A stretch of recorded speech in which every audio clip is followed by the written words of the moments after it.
I dag vil jeg vise, hvordan man laver en murkrone, i det her tilfælde i sort aluminium.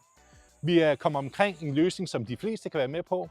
Det vil sige, at det er mest til eksterne løsninger, som skraldespandskjuler i det her tilfælde, eller det kunne også være læhegn eller andre ting. Der er blevet forberedt et underlag her, som er plant.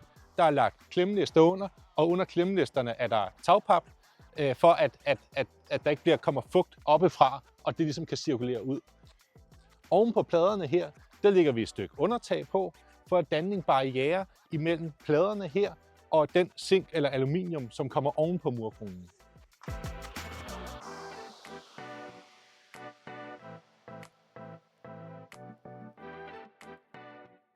Nu er der blevet monteret undertag på næsten hele murkronen. Der mangler bare lige det sidste stykke her. Det sætter sådan set bare på med en hæftepistol her. Og så det gør ikke noget, at der lige kommer til at være en lille smule, hvor der bliver synligt træ. Herudover så ønsker vi heller ikke at lave overlap på samlingerne. Det skal sådan set bare støde mod hinanden. Det vi skal sikre dog, det er, at de her klammer, at de ikke kommer til at stikke over undertaget, så de kan komme til at lave mærker i enten zinken eller aluminium. Så dem banker lige ned her. Når du skal lave sådan en murkrone her, så laver vi sådan nogle færdige endebunden, hvor der er lavet udstansning i enden, så man let kan få profilet ind over udstansningen, eller ind over endebunden her. Endebunden vil jeg gerne lige lægge i noget silikone. Nu er det jo undertag, vi har her, så jeg har sørget for at give den nogle ekstra clips her i enden her. Så vi lægger lige noget silikone.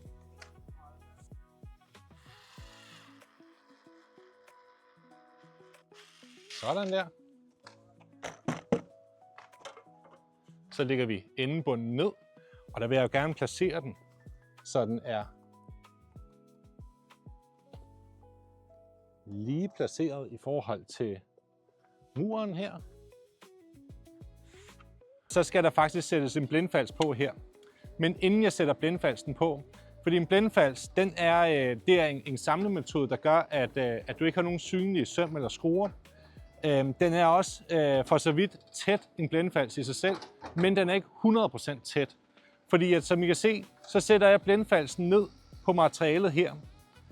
Så den bliver sømmet ned mod murkronen, endebunden. Hvis der skulle slå slagregn ind her, så kan der altså godt komme nogle dråber ind på undertaget her. Så derfor så giver jeg den lige noget silikone, sådan så at vi sikrer, at vandet det bliver ude.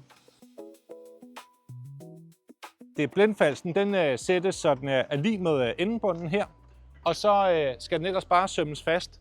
Jeg sømmer det fast med en sømpistol med rustfri papsøm, men man kan altså også bare håndsømme den, især til et projekt, som der ikke er større end det her.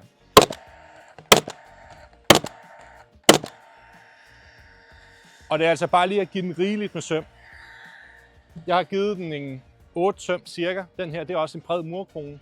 Og så lige sømme den efter med en hammer, så vi er sikre på, at der ikke er noget, der stikker over.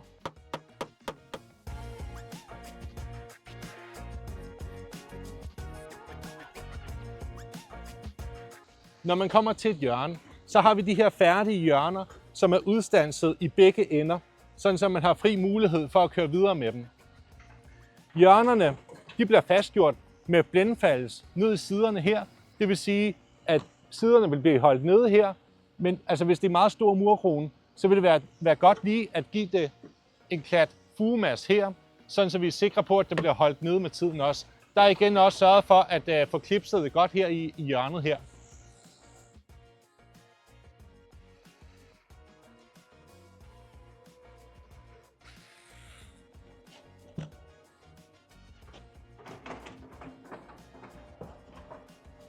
Og her er det igen vigtigt at få placeret det her hjørne lige i forhold til muren. Placeringen ser rigtig fin ud der. Så vil jeg gerne montere en åben blindfalds her, fordi vi skal have mulighed for at køre det stykke murkrone ind, der skal være her, ind her. Og det har vi ikke, hvis vi monterer en almindelig blindfalds her. Men den skal lige have noget fugemasse først.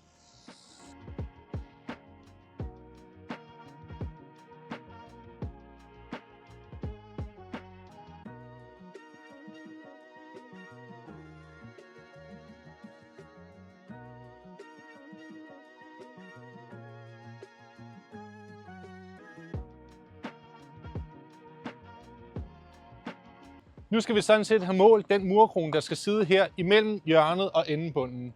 Den murkrone, den skal være uden udstansning, fordi vi har både udstansning på, på endebunden, og vi har faktisk også udstansning i hjørnet her.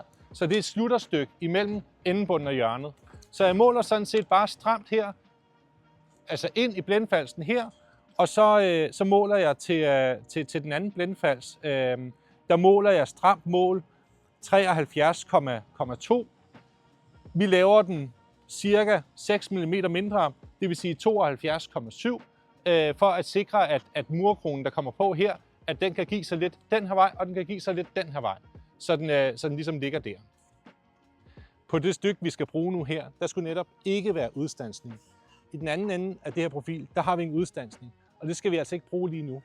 Så vi klipper i den ende, hvor der ikke er udstansning, for det er det, vi skal bruge derovre. Vi målte, at murkronen skulle være 72,7 cm. Jeg sætter målet af i begge sider, og så kan jeg køre en streg igennem, så vi har noget at klippe efter.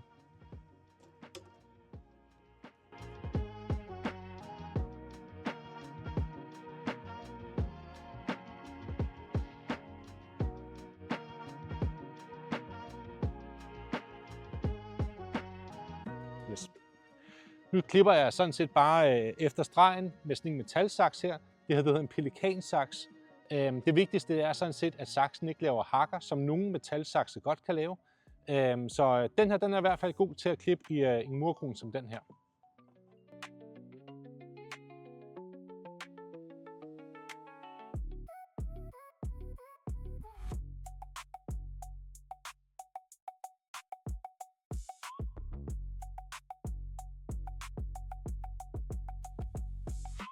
Man har klippet med en saks, så kan man godt have presset materialet helt fladt sammen her. Der kan det være godt lige at åbne dem. Nu har jeg en lille metalplade på min kniv her, sådan så vi får, sådan så det bliver til at få den her ind i den anden drypnæse. Og det samme gør jeg selvfølgelig i den anden side. Nu er den sådan set blevet åbnet lidt i begge ender. Den er ikke åben den her ende, så det kan være godt nogle gange, at man lige klipper hjørnet her af, fordi så er det altså lettere at få den på. Man kan også klippe mere af end det, men det er i hvert fald...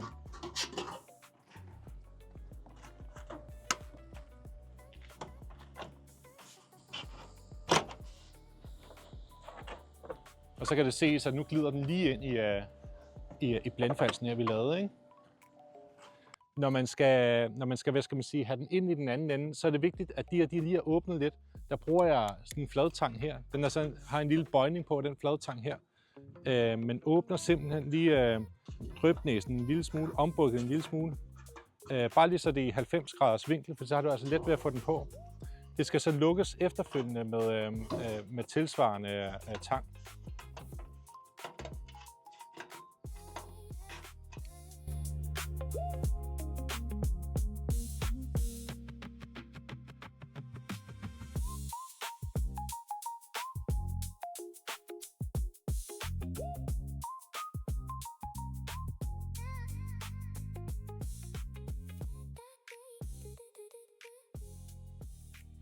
Det er godt at tage en gummihammer. Den skal banke den her blindfals ned, så vi får den her samling uden synlige søm eller skruer. Man kan for eksempel lige tage et håndklæde eller et viskestykke på hammeren her, så man sikrer, at der ikke sker mærker på det. Men så banker du sådan set bare lidt skråt, så at blindfalsen den går ned mod murkronen. Og så kan du banke den hele vejen ned mod der, så vi får en flot samling her.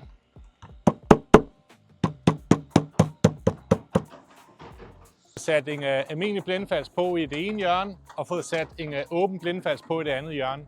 Så skal vi sådan set bare have, det passer lige med, at der kan være 2 stykker her, og vi får en blindfals på midten.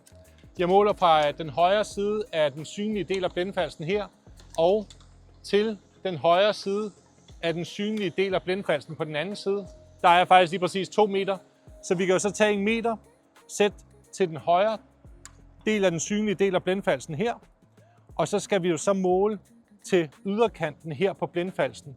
Det vil sige at det her stykke, det skal være 106,5 cm. Og så måler vi det sidste stykke bagefter.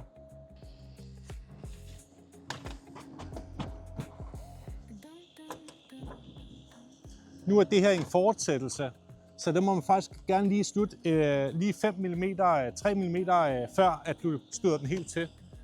Men nu skal der bare en blindfalds på den anden side.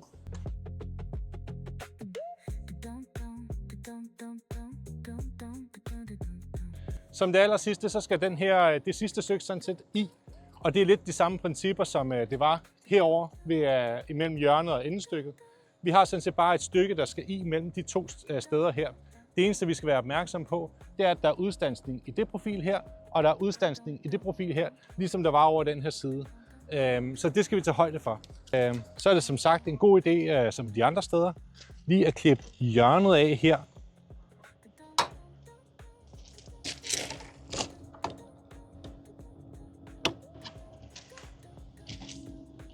Så vi har let ved at få murkronen på. Nu har vi bukket den op i den ende her, og det er den ende, vi gerne vil have ned, hvor der er en åben blindfalds. Så vi starter med at få murkronen ned i den ende her.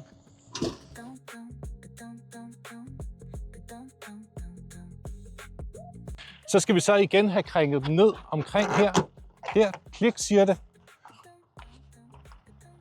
Og det kan være, at den lige skal, at man ikke lige fik åbnet den nok her på bagsiden. Så der er den der, og så siger den også klik her. Og så kan jeg lukke den med tangen omkring ombukket. Så den lukker helt fint omkring den anden murkrone her.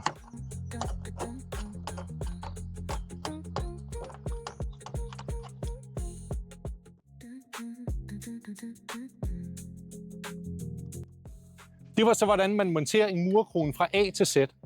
Vi har leveret færdige endebunde, færdige hjørner, og så har vi sådan set leveret profilerne, hvor du bare lige har skulle klippe enden af, sådan så det er passet til netop det her projekt her. Murkronen, den fås, eller faktisk alle vores materialer, det fås i zink, aluminium og kobber i forskellige overflader. Det her det er en sort aluminium, men der er også mulighed for andre overflader. Så klik dig ind på bliktud.dk for at læse mere om murkroner, og også se, hvad du ellers kan bruge zink, alu og kobber til i dine projekter.